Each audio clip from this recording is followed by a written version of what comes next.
ইরানের পাল্টা হামলায় প্রকম্পিত ইসরায়েলের বিভিন্ন শহর, প্রতিরক্ষা মন্ত্রণালয়, বিমানবন্দর সহ গুরুত্বপূর্ণ স্থাপনায় শতাধিক ক্ষেপণাস্ত্র নিক্ষেপ, আহত ৭, নিহত ১। আশ্রয়কেন্দ্রের বাসিন্দারা বাংকারে নেতানিয়াহু।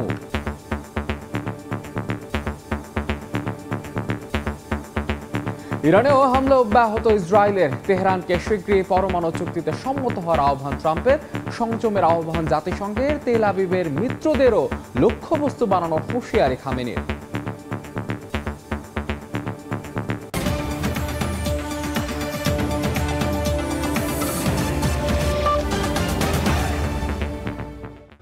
আন্তর্জাতিক সময় সঙ্গে আছে আমি মাহাদ ইসলাম ধ্রুব। ইসরায়েলের হামলার জবাবে শতাধিক ক্ষেপণাস্ত্র ছুড়েছে ইরান। শুক্রবার রাতে বিস্ফোরণের শব্দে কেঁপে ওঠে তেল আবিব, জেরুজালেম সহ বিভিন্ন শহর। ইরানে হামলার নাম দিয়েছে অপারেশন ট্রু প্রমিস 3। এখন পর্যন্ত এই হামলায় ১ জন নিহতের খবর দিয়েছে টাইমস অফ ইসরায়েল। আহত হয়েছেন অন্তত ৬০ জন। জনসাধারণকে বোম নিরোধক আশ্রয় কেন্দ্রে অবস্থান করতে বলেছে প্রশাসন। হামলার পরই প্রতিরক্ষা মন্ত্রীকে নিয়ে বাংকারে অবস্থান নেন বিনয়ামিন নেতানিয়াহু। এদিকে রাষ্ট্রীয় টেলিভিশনে দেয়া ভাষণে ইসরায়েলকে অন্ধকারে নিমজ্জিত করার হুমকি দিয়েছেন ইরানের সর্বোচ্চ ধর্মীয় নেতা Ayatollah Ali Khamenei.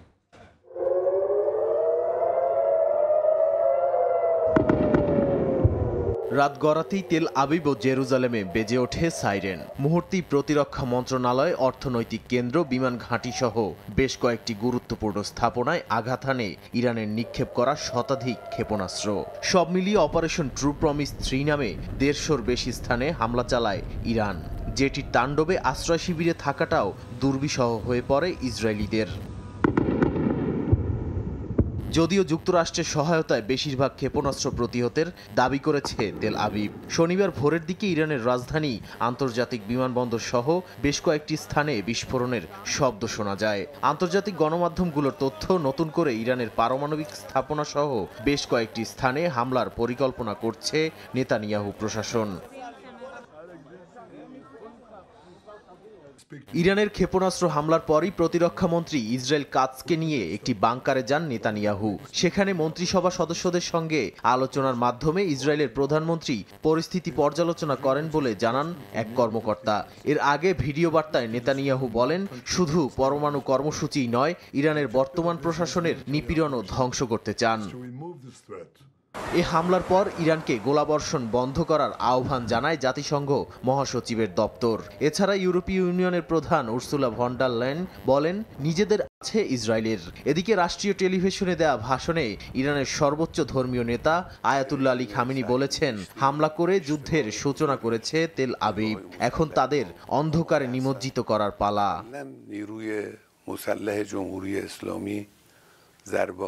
Nadim Marjan, সময় সংবাদ। ইরান ইসরায়েলের পাল্টাপাল্টি হামলার বিস্তারিত জানাতে আমাদের সঙ্গে স্টুডিওতে আছেন সহকর্মী আমিরুল ইসলাম আলিফ। সরাসরি যাচ্ছে তার কাছে। আলিফ, ইরান ইসরায়েল যে পাল্টাপাল্টি সংঘর্ষ হচ্ছে, সবশেষ খবরাখবর আপনার কাছে কি রয়েছে? ধ্রুব, আপনি যেমনটি বলছিলেন যে ইরান ইসরায়েল পাল্টাপাল্টি হামলায় সবশেষ তথ্য অনুযায়ী কিন্তু আমরা জানতে পেরেছি যে তেহরানের মেহরাবাদ আন্তর্জাতিক বিমানবন্দরেও কিন্তু 2টি প্রজেক্টাইলের আঘাতে বড় ধরনের অগ্নিকাণ্ডের সৃষ্টি হয়েছে। এর আগে আমরা ইস্পাহানেও হামলার আওয়াজ শোনা গেছে, যে বড় ধরনের বিস্ফোরণের আওয়াজ হয়েছে, এরকম তথ্য কিন্তু আমরা জেনেছি। এবং এই জায়গায় আমি আপনাকে জানিয়ে রাখতে চাই যে ইরান ইসরায়েলের মধ্যবর্তী যে সংঘাত, এই সংঘাতের সবচেয়ে ভয়াবহ দিক হচ্ছে যে মোসাদের গোপন কার্যক্রমের, গোপন যে তৎপরতা অভিযান, তার ভিত্তিতে কিন্তু প্রতিরক্ষা ব্যবস্থা, আকাশ প্রতিরক্ষা ব্যবস্থা, সেটিকে কিন্তু অকার্যকর করে দিয়ে মোটামুটি হামলা চালানো হচ্ছিল। এবং আজকে কিন্তু আয়াতুল্লাহ আলী খামেনি ঘোষণা দিয়ে তিনি বিমান প্রতিরক্ষা ব্যবস্থা, আকাশ প্রতিরক্ষা ব্যবস্থা পুনরায় চালু করার ঘোষণা দিয়েছিলেন। এবং এর পরবর্তীতে এই যে হামলাগুলো কিন্তু নতুন করে মধ্যপ্রাচ্যের যে ভূ রাজনীতি, তাতে কিন্তু নতুন করে শঙ্কা জাগাচ্ছে এবং তাদের সামরিক সক্ষমতা নিয়ে প্রশ্ন তুলছে। আমরা এখানে কিছু তথ্য দেখতে পাচ্ছি আলিফ, এটা যদি একটু বিস্তারিত আমাদের দর্শকদের জানাতেন। যেমনটি এর আগে বললাম যে ইস্পাহানে নতুন করে হামলা, অর্থাৎ হামলার যে বিস্ফোরণের যে শব্দ শোনা গেছে, তা থেকে হামলার ব্যাপারটি নিশ্চিত হওয়া যায়। এবং ক্ষেপণাস্ত্র প্রতিহত করতে এখনো ইসরায়েলি সেনারা কাজ করে যাচ্ছে, এরকম তথ্য কিন্তু আমাদের কাছে এসেছে। অর্থাৎ এখনো পাল্টাপাল্টি ক্ষেপণাস্ত্র হামলা চলছে। যেহেতু ইসরায়েলি সেনারা এখনো হামলার প্রতিহতে কাজ করে যাচ্ছে বলে তারা জানাচ্ছে। এবং এই জায়গায় সবচেয়ে বড় যে টার্নিং পয়েন্ট সেটি হলো যুক্তরাষ্ট্রের ভূমিকা। কেন যুক্তরাষ্ট্রের ভূমিকা নিয়ে প্রশ্ন উঠছে? কেননা ডোনাল্ড ট্রাম্পের নির্বাচনী প্রচারণা আমেরিকা ফার্স্টের যে মূল নীতি ছিল, সেখানে প্রথম যে শর্ত তাদের ছিল তারা যুদ্ধ বন্ধ করতে চাচ্ছে, এবং সেই জায়গায় কিন্তু মোটামুটিভাবে তিনি ব্যর্থ প্রমাণিত হয়েছেন। কেননা তার যে সহায়তা নেতানিয়াহুর পক্ষ থেকে জানানো হয়েছে, তার সহায়তায় তারা ইরানের প্রতিরক্ষা ব্যবস্থা হামলা প্রতিরোধ করতে সক্ষম হয়েছে, এবং এই জায়গায় ইসরায়েলকে সমর্থন দিয়ে যাচ্ছে যুক্তরাষ্ট্র, এরকম তথ্য কিন্তু আমরা পাচ্ছি।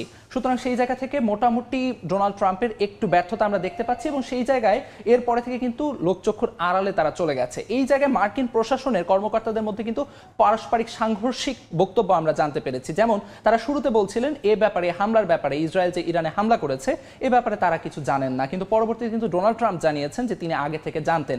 এই যে পারস্পরিক সাংঘর্ষিক যে বক্তব্য, এই বক্তব্যের কারণে এরপর থেকে কিন্তু আলিফ, আমি একটু আপনার কাছে জানতে চাচ্ছি যে এত বড় একটি হামলা হয়ে গেল, এই ব্যাপারে কি জাতিসংঘ কোনো উদ্বেগ জানিয়েছে, কিংবা আন্তর্জাতিক মহলের বিষয় কি বলছে? আন্তর্জাতিক মহলে কিন্তু বারবারই এই ব্যাপারে উদ্বেগ জানানো হচ্ছে। যেমন আমি যদি একটু বলি যে সবশেষ আয়াতুল্লাহ আলী খামেনি তিনি কিন্তু ঘোষণা করেছেন শুধুমাত্র ইসরায়েল নয়, ইসরায়েলের যে ইসরায়েলকে সহায়তাকারী যে মিত্র দেশগুলো আছে, সেই মিত্র দেশগুলোর কিন্তু ইরানের পরবর্তী টার্গেট হতে যাচ্ছে।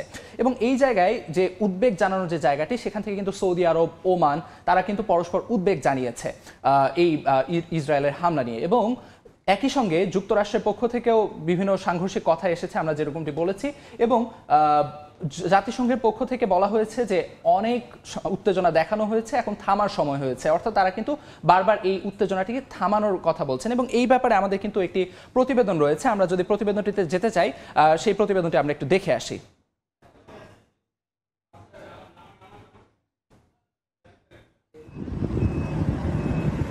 ইরানের বিভিন্ন পারমাণবিক ও সামরিক স্থাপনায় ইসরায়েলের আকস্মিক বিমান হামলার পর পাল্টা জবাবের ভয়ে সর্বোচ্চ সতর্ক অবস্থানে আছে ইসরায়েল।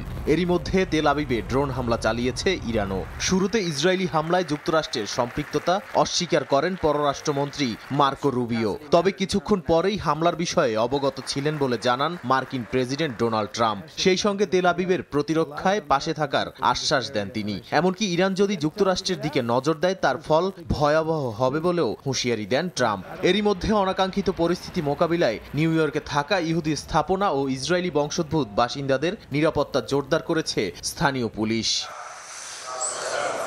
ইসরায়েলের এই হামলা আন্তর্জাতিক আইন ও নীতির স্পষ্ট লঙ্ঘন বলে তীব্র নিন্দা জানিয়েছে সৌদি আরব। এ অবস্থায় আন্তর্জাতিক মহল ও জাতিসংঘের নিরাপত্তা পরিষদকে ইসরায়েলি আগ্রাসন বন্ধে পদক্ষেপ নেয়ার আহ্বান জানিয়েছে দেশটি। পরমাণু আলোচনায় মধ্যস্থতাকারী দেশ ওমান এই হামলাকে জাতিসংঘ সনদের চরম লঙ্ঘন এবং একপাক্ষিক আগ্রাসন বলে আখ্যা দিয়েছে। এদিকে ইসরায়েল ও ইরানে থাকা নিজেদের নাগরিকদের সতর্ক অবস্থানে থাকার নির্দেশ দিয়েছে চীন। প্রয়োজন ছাড়া বাইরে যাওয়া বা সামরিক ইউনিট এবং সংবেদনশীল প্রতিষ্ঠানের আশপাশের এলাকা এড়িয়ে চলার নির্দেশনাও দিয়েছে বেইজিং। ইরানের পারমাণবিক স্থাপনায় ইসরায়েলের হামলাকে ভয়ঙ্কর নজির বলে মন্তব্য করেছে জাতিসংঘ মহাসচিব আন্তোনিও গুতেরেসের দপ্তর। ইরান যুক্তরাষ্ট্র পরমাণু আলোচনার মধ্যে এমন হামলা কেবল সংঘাত বাড়াবে বলেও সতর্ক করে সংস্থাটি। নাদিম মারজান, সময় সংবাদ। আরিফ, যে প্রতিবেদনটা আমরা দেখলাম, এই ইসরায়েল ইরান সংঘর্ষের আরেকটু বিস্তারিত আমরা জানতে চাই। আমরা একটু ইরানের সবশেষ অবস্থা জানতে আমাদের সঙ্গে আরেকজনকে আমরা যুক্ত করতে চাই। তিনি হচ্ছেন তেহরান মেডিকেল ইউনিভার্সিটির শিক্ষার্থী সাজিদুল ইসলাম ইফতি। ইফতি, আপনি নিশ্চয়ই আমাদের শুনতে পাচ্ছেন? জি, আপনাকে শুনতে পাচ্ছি। আমরা যেমনটি বলছিলাম এখানে যে বেশ কিছু হামলার ঘটনা কিন্তু আবারও ঘটেছে ইরানে। ইসরায়েলের পক্ষ থেকে আবারও হামলার তথ্য আমরা পেয়েছি, এবং সবশেষ পরিস্থিতি ইরানের, আপনি যেহেতু তেহরানে আছেন, সেখানকার সবশেষ পরিস্থিতি আমাদেরকে একটু জানাবেন। জি, এখানে সবশেষ পরিস্থিতি আপাতত তেহরানের সব নিশ্চুপ। ইরানের অন্য বড় শহরগুলোতে হামলা চলে যাচ্ছে এখনো, বাট তেহরান নিশ্চুপ। তেহরানে 4টা পর্যন্ত এখানে হামলা চলেছে, স্পেশালি গতকাল রাত 9টা থেকে হামলাটা খুবই হেভি হয়ে পড়ে। প্রচুর পরিমাণে ইন্টারসেপশন দেখতে পারি আমরা, এয়ার ডিফেন্স এবং ড্রোনেরও শব্দ শোনা যায়। কিছু রিপোর্ট জানা গেছে যে ইরানের ল্যান্ড থেকে, মানে ইরানের ভিতর থেকে আর কি, কিছু ড্রোন অ্যাক্টিভেট করা হয়, বাট আলটিমেটলি ওইগুলোকে শুট ডাউন করা হয়। এখন সব নিশ্চুপ। হয়তো এই সুযোগে ইরান এয়ার ডিফেন্স ব্যাটারিগুলোকে রিচার্জ করতে পারবে, এই আর কি। নেতানিয়াহুর পক্ষ থেকে বলা হয়েছে বেসামরিক কোনো নাগরিককে লক্ষ্য করে কোনো হামলা চালানো হচ্ছে না বা হবে না। আপনার কাছে কি এমন কোনো তথ্য আছে বেসামরিক কোনো নাগরিক হতাহতের ঘটনার, বা এ ধরনের কোনো তথ্য থাকলে আমাদের জানাবেন। জি, আমরা কিছু রিপোর্ট থেকে মানে ইরানি গণমাধ্যম থেকে কিছু রিপোর্ট পেয়েছি, যেটা থেকে আমরা বুঝতে পেরেছি যে অ্যারাউন্ড ৭৯ জন কি বলে নিহত হয়েছেন, মানে টোটাল ইরানের ডেথ টোল। সো এর ভিতর বেশিরভাগই হলো কি সিভিল। মানে প্রাথমিক লেভেলে যেই হামলাটা চালানো হয় ড্রোন এবং কিছু কি বলে মিসাইল জেটস এগুলো দিয়ে, এয়ার স্ট্রাইক দিয়ে, সেখানে আর কি যে ইরানি সামরিক যেসব কমান্ডার এরপরে ইরানি সায়েন্টিস্টরা নিহত হন, ওইগুলো মানে প্রিলিমিনারি ছিল। পরে যেসব কি বলে বম্বিং গুলো হয় ইরানে, সেগুলোতে বেশিরভাগই মানে সিভিলিয়ানরা মারা যায়। সো অ্যারাউন্ড ডেথ টোল হলো কি 79। ইফতি, আমি একটু আপনার কাছে জানতে চাচ্ছি, সেখানকার বাংলাদেশি শিক্ষার্থী বা সেখানকার মানুষের মধ্যে কোনো ধরনের আতঙ্ক সৃষ্টি হয়েছে কিনা? না, সোফার কোনো আতঙ্ক সৃষ্টি হয়নি। আমরা এখনো ওয়েট করছি বাংলাদেশ এমবাসি থেকে কিছু ইনস্ট্রাকশন পাওয়ার জন্য। হয়তো বা সুন আমরা এই কিছু গাইডলাইন পেতে পারি। ইফতি, আপনি সাবধানে থাকবেন। আপনাকে আমাদের সঙ্গে থাকার জন্য আপনাকে ধন্যবাদ। আলিফা, আপনাকে অসংখ্য ধন্যবাদ আমাদের সঙ্গে স্টুডিওতে যোগ দেওয়ার জন্য। জাতিসংঘ সাধারণ পরিষদে ব্যাপক সংখ্যাগরিষ্ঠতায় গাজায় তৎকালীন যুদ্ধবিরতি এবং মানবিক সহায়তা নিশ্চিতের প্রস্তাব গৃহীত হয়েছে। এই প্রস্তাবের তীব্র সমালোচনা জানিয়েছেন জাতিসংঘের ইসরায়েলের স্থায়ী প্রতিনিধি ড্যানি ড্যানন। এদিকে জাতিসংঘের দাবি, গাজাকে নেটওয়ার্ক বিচ্ছিন্ন করে দেয় ত্রাণ সরবরাহ আরও কঠিন হয়ে পড়েছে। গাজায় যুদ্ধবিরতি নিয়ে নতুন একটি প্রস্তাব পাশ হয়েছে জাতিসংঘের সাধারণ পরিষদে। ১৯৩ সদস্যের সাধারণ পরিষদে বৃহস্পতিবার গৃহীত হয় স্পেনের প্রণীত এই প্রস্তাব। এতে ১৪৯টি দেশ পক্ষে ভোট দেয়, বিপক্ষে ১২টি এবং ১৯টি দেশ ভোট দেয়া থেকে বিরত থাকে। প্রস্তাবে গাজায় অবিলম্বে যুদ্ধবিরতির আহ্বান জানানো হয়। পাশাপাশি বলা হয় হামাসের কাছে থাকা সব জিম্মিকে মুক্তি দিতে হবে এবং অবরুদ্ধ অঞ্চলে দ্রুত খাদ্য ও ওষুধ প্রবেশে বাধা তুলে নিতে হবে। ভোটের পর জাতিসংঘে ইসরায়েলি স্থায়ী প্রতিনিধি ড্যানি ড্যানন ক্ষোভ প্রকাশ করে বলেন, এই প্রস্তাব যুদ্ধ থামাবে না, বরং সন্ত্রাসবাদকে পুরস্কৃত করবে। তিনি অভিযোগ করেন, প্রস্তাবে হামাসের ৭ অক্টোবরের হামলার তথ্য না থাকায় এটি পক্ষপাতদুষ্ট এবং নৈতিকভাবে ব্যর্থ।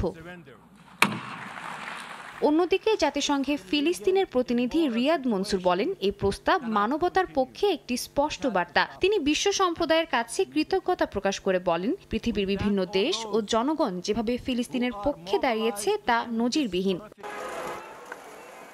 গাজার স্বাস্থ্য মন্ত্রণালয়ের তথ্য অনুযায়ী ইসরায়েল হামাস যুদ্ধের ২০ মাসে গাজায় প্রাণ হারিয়েছেন ৫৫,০০০-এর বেশি মানুষ, আহত ১,২৭,০০০। সর্বশেষ বুধবার ২০ জনেরও বেশি নিহত হন সহায়তা কেন্দ্রের পথে যাওয়ার সময়। এরই মধ্যে গাজা ভূখণ্ড ইন্টারনেট ও মোবাইল নেটওয়ার্ক থেকে সম্পূর্ণ বিচ্ছিন্ন হয়ে পড়েছে। জাতিসংঘ জানায়, যুদ্ধের কারণে গাজায় প্রবেশের শেষ ইন্টারনেট কেবলটিও নষ্ট হয়ে গেছে। এতে জরুরি সেবা ও মানবিক তৎপরতা সম্পূর্ণ বন্ধ হয়ে পড়েছে।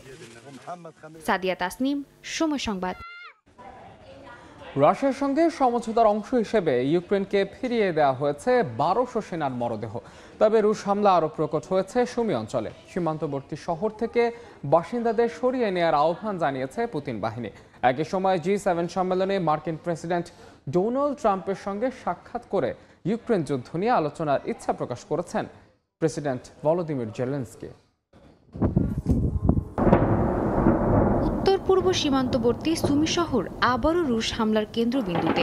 শহরের ঠিক ২৫ কিলোমিটার দূরে রুশ বাহিনী প্রবেশ করায় এতে আতঙ্কে সময় কাটাচ্ছেন বাসিন্দারা। অনেকেই বাধ্য হচ্ছেন ঘর বাড়ি ছাড়তে। রাশিয়ার প্রতিরক্ষা মন্ত্রণালয়ের দাবি, একদিনেই তারা ২৬০টি ইউক্রেনীয় ড্রোন ভূপাতিত করেছে। পাল্টা হামলায় ইউক্রেন ধ্বংস করেছে মস্কোর কাছে অবস্থিত একটি ইলেকট্রনিক্স কারখানা। রুশ প্রেসিডেন্ট ভ্লাদিমির পুতিন ঘোষণা দিয়েছেন, রাশিয়া দ্রুত আলাদা ড্রোন ইউনিট গঠন করবে, যা হতে যাচ্ছে যুদ্ধের নতুন অধ্যায়। অবশ্য যুদ্ধবিরতি দেখা না মিললেও সমঝোতার অংশ হিসেবে ১২০০ ইউক্রেনীয় সেনার মরদেহ ফেরত দিয়েছে রাশিয়া। স্থানীয় সময় শুক্রবার এ তথ্য জানায় ইউক্রেনের নিরাপত্তা সংস্থা SBU। রাশিয়ার সঙ্গে বন্দী ও মৃতদেহ বিনিময়ের অংশ হিসেবে এই প্রতীকী বিনিময় সম্পন্ন হয়। একই দিন প্রকাশিত একটি ভিডিওতে দেখা যায় রেড ক্রস লোগো সংবলিত সাদা কাপড়ে ঢেকে মরদেহ পরিবহন করা হচ্ছে। এদিকে ইউক্রেনীয় প্রেসিডেন্ট ভলোদিমির জেলেনস্কি আশা করছেন G7 সম্মেলনে মার্কিন প্রেসিডেন্ট ডোনাল্ড ট্রাম্পের সঙ্গে বৈঠকে রাশিয়ার ওপর নিষেধাজ্ঞা ও ইউক্রেন পুনর্গঠনে পশ্চিমা প্রতিশ্রুতি আদায়ের সুযোগ পাবেন। জার্মান প্রতিরক্ষা মন্ত্রী কিয়েভ সফরে জানান, ইউক্রেনকে 7 বিলিয়ন ইউরো সহায়তা এর মধ্যে দেওয়া হয়েছে, আরও প্রায় 2 বিলিয়ন অনুমোদনের অপেক্ষায়। সাদিয়া তাসনিম, সময় সংবাদ। ল্যান্ডিং গিয়ারে যান্ত্রিক ত্রুটির কারণেই বিধ্বস্ত হয়েছে বোয়িং 7878 ড্রিমলাইনার। বৃহস্পতিবার ভারতের আহমেদাবাদে বিমান বিধ্বস্ত হওয়ার পর শুরু হওয়া তদন্তে এসেছে এমন তথ্য। সাবেক পাইলটরা বলছেন, আহমেদাবাদের মেডিকেল কলেজে বিধ্বস্ত হওয়ার আগেই বিমানটি ঠিকমতো উড়তেই পারেননি। উড্ডয়নের পরও নেমে আসেনি চাকার খাঁচা, যা বড় ধরনের যান্ত্রিক ত্রুটির ইঙ্গিত দেয়। তাদের দাবি, রক্ষণাবেক্ষণের অভাবেই দেখা দিয়েছে এই ভয়ানক বিপর্যয়। পাখির সঙ্গে সংঘর্ষ নাকি যান্ত্রিক ত্রুটির কারণেই প্রাণ গেল বোয়িং 787 ড্রিমলাইনারের 241 জন যাত্রীর, তা জানতেই দুর্ঘটনার পরদিন থেকে তদন্ত শুরু করেছে এয়ার ইন্ডিয়া ও ভারতের বেসামরিক বিমান চলাচল কর্তৃপক্ষ।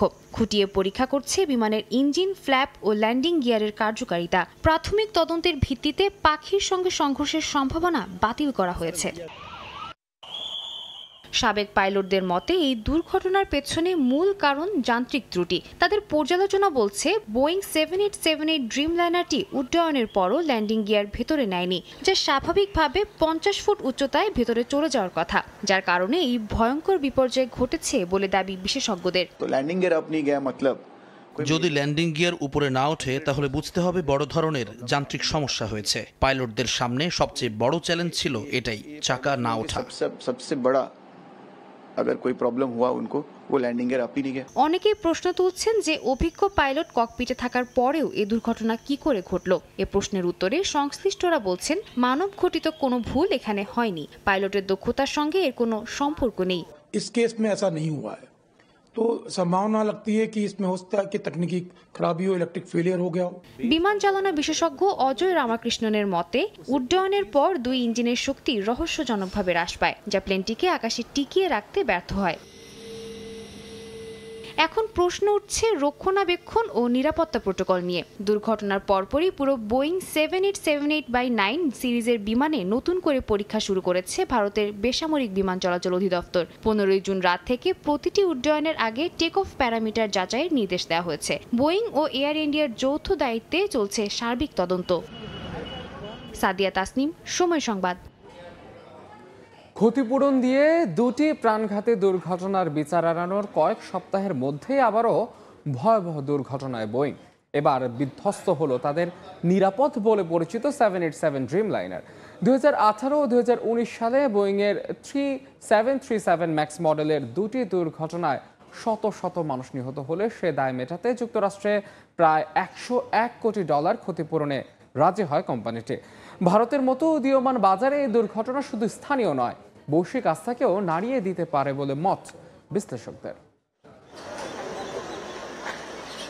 ভারতের আহমেদাবাদে এয়ার ইন্ডিয়ার যে উড়োজাহাজটি বিধ্বস্ত হয়েছে সেটি ছিল বোয়িংয়ের 787 ড্রিমলাইনার, যা 2011 সাল থেকে ব্যবহার হচ্ছে। ফ্লাইট রাডার অনুযায়ী উড়োজাহাজটি উড্ডয়নের মাত্র 625 ফুট উচ্চতায় গিয়ে ভেঙে পড়ে। এই ঘটনায় প্রাণ হারিয়েছেন প্রায় 300 জন। মডেলটির এটি প্রথম বড় দুর্ঘটনা হলেও সময়টা বোয়িংয়ের জন্য অত্যন্ত স্পর্শকাতর, কেননা মাত্র কয়েক সপ্তাহ আগেই তারা দুটি প্রাণঘাতী দুর্ঘটনার দায় থেকে রেহাই পেয়ে মিটিয়েছে মোটা অঙ্কের ক্ষতিপূরণ।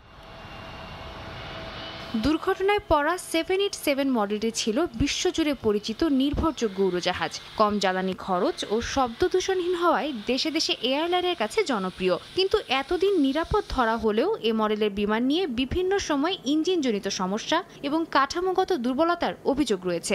এমনকি মাঝ আকাশে আকস্মিক উচ্চতা হ্রাস এবং ভেতর থেকে পাওয়া সতর্কবার্তা নিয়েও তদন্তে পড়তে হয়েছে বোয়িংকে। এর আগে 2018 ও 2019 সালে বোয়িংয়ের 737 ম্যাক্স মডেলের দুটি দুর্ঘটনায় নিহত হন শত শত মানুষ। সেই দায় মেটাতে গত মাসে যুক্তরাষ্ট্রে তারা প্রায় $101 কোটি ক্ষতিপূরণে রাজি হয়, যা অনেকের মতে ন্যায় বিচারের বিকল্প নয়। এই চুক্তির রেশ কাটতে না কাটতেই আবারও প্রাণঘাতী দুর্ঘটনায় পড়ল বোয়িং।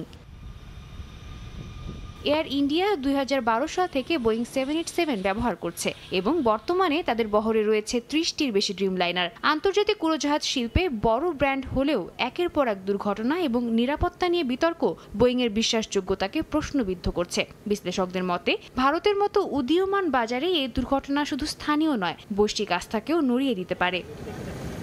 সাদিয়া তাসনিম। এয়ার ইন্ডিয়ার একটি বিমান জরুরি অবতরণ করেছে। নামিয়ে আনা হয়েছে 156 জন যাত্রীকে। স্থানীয় সময় শুক্রবার এই ঘটনা ঘটে। থাইল্যান্ড থেকে নয়াদিল্লিগামী এয়ার ইন্ডিয়ার একটি বিমানে বোমা হামলার হুমকি পাওয়ার পর এমন সিদ্ধান্ত নেয় এয়ার ইন্ডিয়া কর্তৃপক্ষ। ফলে মাঝপথে এই বিমানটি ফিরে যায় ফুকেট বিমানবন্দরে। এয়ারপোর্টস অফ থাইল্যান্ড কর্তৃপক্ষ জানায়, ফ্লাইট AEE 379 অবতরণের পরে সব যাত্রীকে বিমান থেকে নামিয়ে আনা হয়। নিরাপত্তা বিধি মেনেই একে একে সব যাত্রীকে নামিয়ে আনা হয়েছে বলে জানায় বিমান কর্তৃপক্ষ।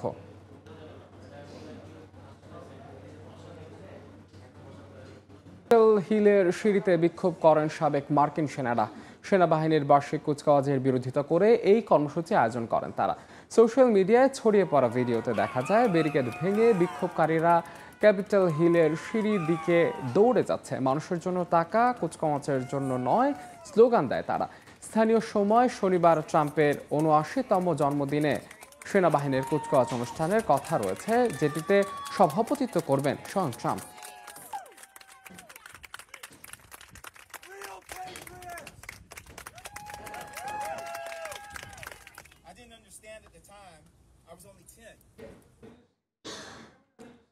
উত্তর কোরিয়ায় আধুনিক নৌবাহিনী গড়ে তোলার পাশাপাশি সামুদ্রিক শক্তি বৃদ্ধির প্রতিশ্রুতি দিয়েছে সর্বোচ্চ নেতা কিম জং উন। স্থানীয় সময় শুক্রবার এক যুদ্ধ জাহাজ উদ্বোধন অনুষ্ঠানে অংশ নিয়ে এই কথা বলেন তিনি। এদিকে মে মাসে আংশিক ডুবে যাওয়া একটি যুদ্ধ জাহাজ মেরামত করা হয়েছে বলে জানায় দেশটির রাষ্ট্রীয় সংবাদ মাধ্যম।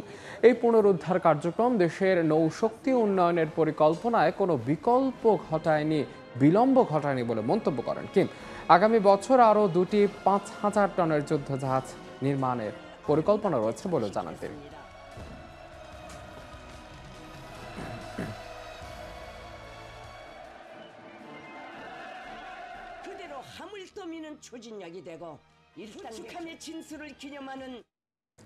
আফ্রিকার 53টি দেশের পণ্য আমদানিতে শুল্ক তুলে নিতে প্রস্তুত চীন। গেল বুধবার চীন আফ্রিকা সহযোগিতা বিষয়ক এক বৈঠকে ঘোষণা দেয় বেইজিং। তবে কার্যকরের তারিখ এখনও জানায়নি দেশটি। আফ্রিকার দেশগুলোর মাথার ওপর যুক্তরাষ্ট্রের বাড়তি শুল্ক আরোপের আশঙ্কা খাড়ার মতো ঝুলছে।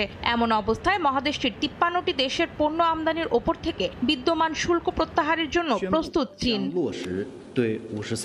চীন আফ্রিকার সহযোগিতা বিষয়ক এক বৈঠকে এমন ঘোষণা দেয় বেইজিং। তবে কবে কার্যকর করা হবে এই নিয়ম সে বিষয়ে নির্দিষ্টভাবে কিছু জানায়নি দেশটি।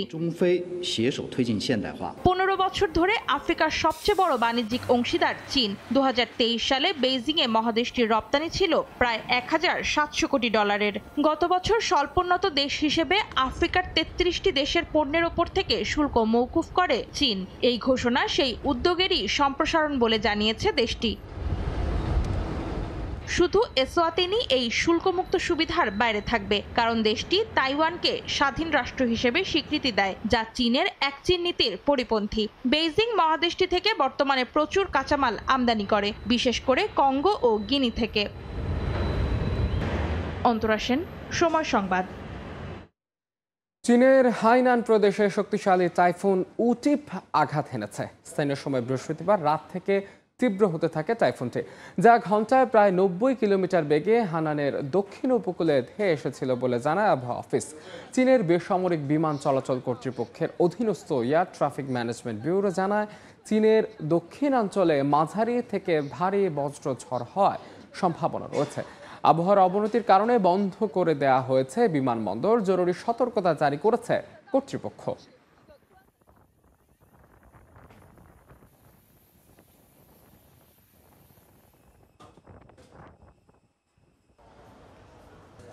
দেখছেন আন্তর্জাতিক সময়। এবারের প্রযুক্তি নির্ভর ব্যবস্থাপনার আলোকে আগামী বছর পবিত্র হজকে আরও আধুনিক, সুশৃঙ্খল ও সেবামূলক রূপ দিতে রোডম্যাপ ঘোষণা করেছে সৌদি আরব। হাজিদের যাত্রা যেন আরামদায়ক হয়, এ লক্ষ্য সামনে রেখে নেওয়া হয়েছে বেশ কয়েকটি নতুন উদ্যোগ। মক্কা থেকে আরিফুল রহমানের রিপোর্ট। সম্প্রতি মক্কায় অনুষ্ঠিত এক উচ্চ পর্যায়ের আন্তর্জাতিক বৈঠকে বিশ্বের বিভিন্ন দেশের ধর্ম বিষয়ক মন্ত্রী ও প্রতিনিধিদের সামনে উপস্থাপন করা হয় 2026 সালের হজের রূপরেখা। বৈঠকে সৌদি হজ মন্ত্রণালয়ের পক্ষ থেকে জানানো হয়, আসন্ন হজ মৌসুমে প্রযুক্তির ব্যবহার হবে আরও বিস্তৃত ও আধুনিক। রোডম্যাপে থাকছে স্মার্ট কার্ড, অ্যাপ ভিত্তিক গাইডলাইন, ই ভিসা প্রক্রিয়া, রিয়েল টাইম তথ্য সরবরাহ এবং কৃত্রিম বুদ্ধিমত্তা নির্ভর নিরাপত্তা ও ভিড় ব্যবস্থা নিয়ন্ত্রণ, যা হাজিদের অভিজ্ঞতাকে করবে আরও নির্ভরযোগ্য ও স্বস্তিদায়ক। 26 সালে বাড়ি ভাড়াকরণ, হাজিদের আবাসন, ট্রান্সপোর্টেশন, ভিসা কার্যক্রম সবগুলো সুন্দরভাবে নিষ্পন্ন হবে। হজের মূল চেতনা ও ধর্মীয় আবেগ অটুট রেখেই প্রযুক্তির সর্বোচ্চ ব্যবহার নিশ্চিত করতে চায় সৌদি সরকার। হাজিদের অভিজ্ঞতা যেন মানসম্পন্ন ও নিরাপদ হয়, সেজন্য এই রোডম্যাপ বাস্তবায়ন হচ্ছে। এদিকে এবারের হজে অংশ নেওয়া বাংলাদেশি হাজিরা ব্যবস্থাপনায় সন্তুষ্টি প্রকাশ করেছেন এবং আগামীর হজ ব্যবস্থাপনাও আরো উন্নত হবে বলে প্রত্যাশার কথা জানিয়েছেন। নিঃসন্দেহে 2025-এর হজ ব্যবস্থাপনা খুব দারুণ ছিল। আমরা যেরকম দেখেছি যে বৃদ্ধরাও খুব সহজে বা স্বাচ্ছন্দ্যে হজ সম্পন্ন করতে পেরেছে।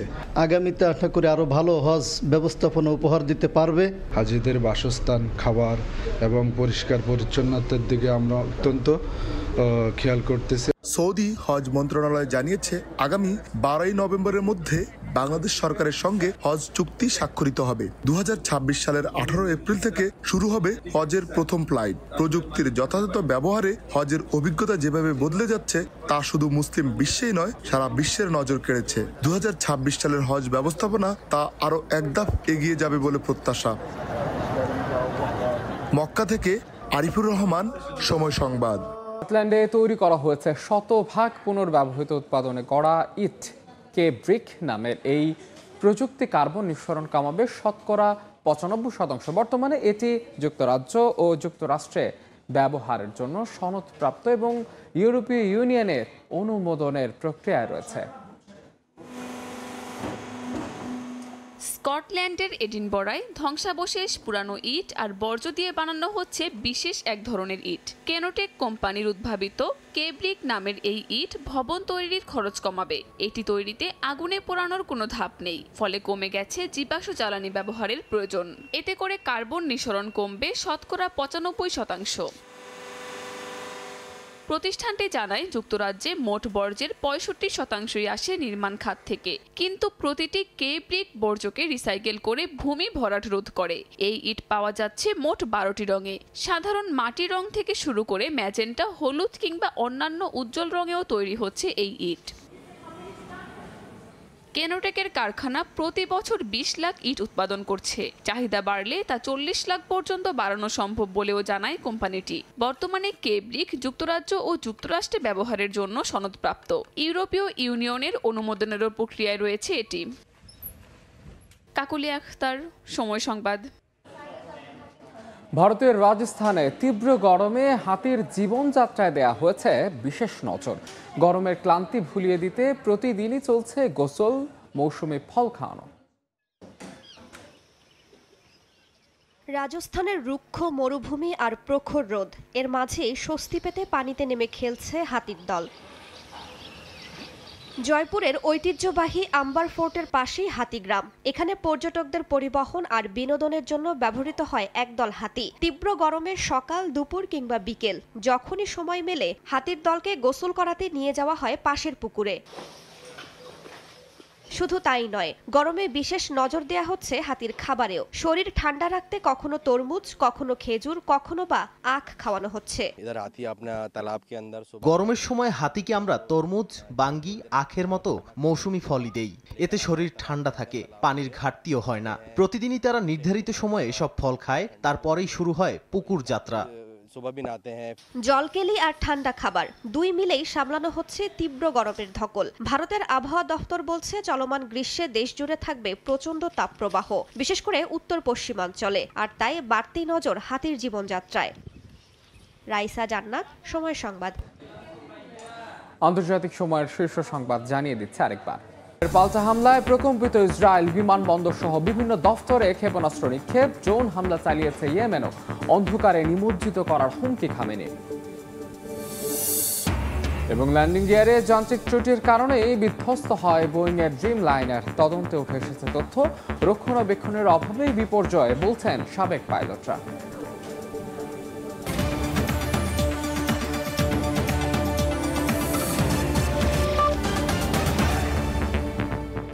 এই ছিল আন্তর্জাতিক সময়। সঙ্গে থাকুন সময়।